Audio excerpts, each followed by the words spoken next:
Good afternoon, average Flatlanders. Today I wanted to talk about a couple of news items that have been running around lately. I don't know if you've heard or not, but there have been a couple accidents/tragedies up in the Boundary Waters up in the far north. Two separate ones this spring, fairly close together, and I just thought I wanted to talk about that a little bit. Talk about what to expect when you go to the Boundary Waters, what kind of went wrong in these incidents, and what we can do better as outdoor adventurers to stay safe when we're in water, in canoes, in the wilderness, what we can do to stay safe and alive.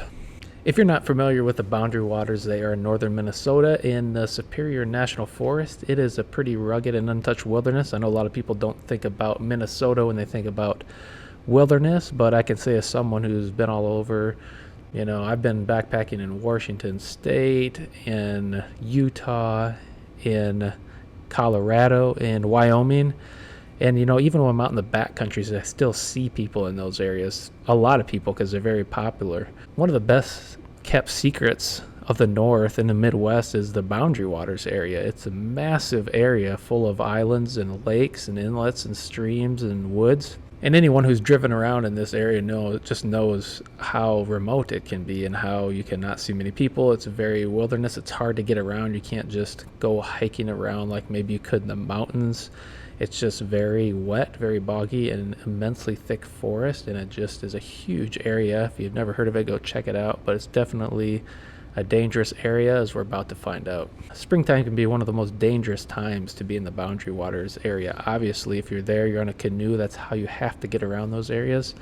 Of course, there's a lot of connecting lakes and rivers and tributaries, all connected, and lots of waterfalls, lots of water, and it's been wet. And there's been a lot of water coming fast, and that's led to some incidents recently. The first one was in the beginning of May when the St. Louis County Sheriff's Office, they had responded to a 911 call that a group of canoers that was going on to the Boundary Waters had actually come upon an overturned canoe. They found a body there, and it turns out the life vest was floating nearby, not on that person, and it turned out it was about a 60-year-old man from Duluth, 62, who had gone out. I'll leave a link in the bottom. There's a GoFundMe for his family if you want to check that out, but I don't know, they don't know what happened, right? They just found him there, found an overturned canoe, found him drowned, not wearing a life jacket.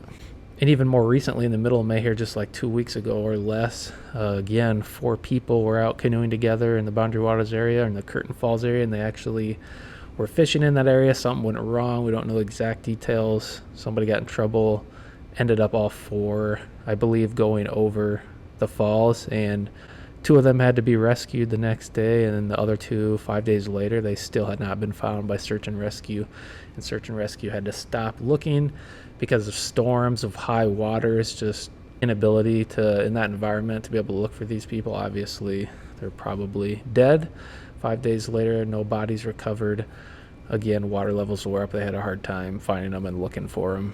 Both these incidents are really sad and just remind us how we have to be careful in the backcountry, especially on the water. When you're in around water, it just creates a whole nother layer of danger and complexity, especially when you're in the wilderness, and that's especially true in the Boundary Waters. All the above people in these tragedies just recently, they're not really newbies. These people had considerable experience in the wilderness, and it just highlights the fact that sometimes we just are our own worst enemies as humans. We become overconfident to situations and environments that we are in, and we quickly forget the dangers, and we make potentially fatal mistakes just because of our humanness, and we're used to an area. We take shortcuts. We don't do what we're supposed to do because we think we've been around this block before, and it's just a reminder that things can happen to anyone.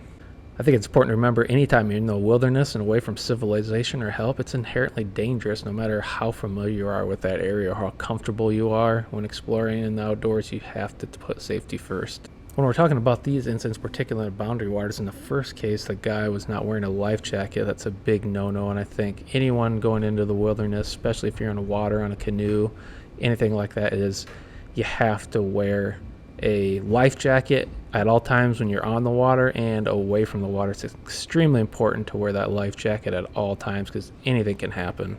Again, in the second case, when there was 4 canoers, 2 of them now missing, again, we can get overconfident when we're in big groups. I've been in the Boundary Waters with groups. You can have fun, having a good time, and you can really forget to take precautions. You can do things that you're not supposed to do. Maybe your danger meters inner clock is turned down a little bit because with your friends you're having a good time. You can just make decisions that you probably wouldn't otherwise if you were alone. Just want to reiterate, there's a lot of people around the Boundary Waters, but compared to other places, again, I've been backpacking all over the United States, and the Boundary Waters are dangerous. They're remote. Once you get paddling, get away, you're paddling for a day, yeah, you might see people here and there, but probably not that much depending on when you're going. It's really easy to get somewhere where no one else is going to find you because of just the immense area and forest and lakes and interconnectedness. You can pretty much get lost up there. What should you be prepared for in the Boundary Waters? You should always wear a life jacket and never take it off when you're on or near the water. It's just common sense because accidents happen, and their accidents are accidents. You don't expect them to happen. They happen out of the blue. And again, checking the weather, at least in the second case, there was obviously bad weather that came in right after this happened, and the falls were raging, high water levels. It's spring, probably not a good idea.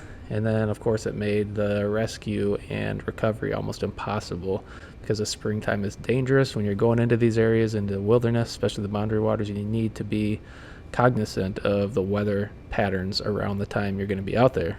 And again, I think people think of Boundary Waters, Minnesota, and they don't think it's that dangerous, but you got to think about the portages, the creeks, the narrow, the water raging, the streams, the waterfalls. It's actually incredibly dangerous. That's probably one of the most dangerous environments, much more dangerous than just, say, backpacking down a trail with a bunch of people. That's really popular.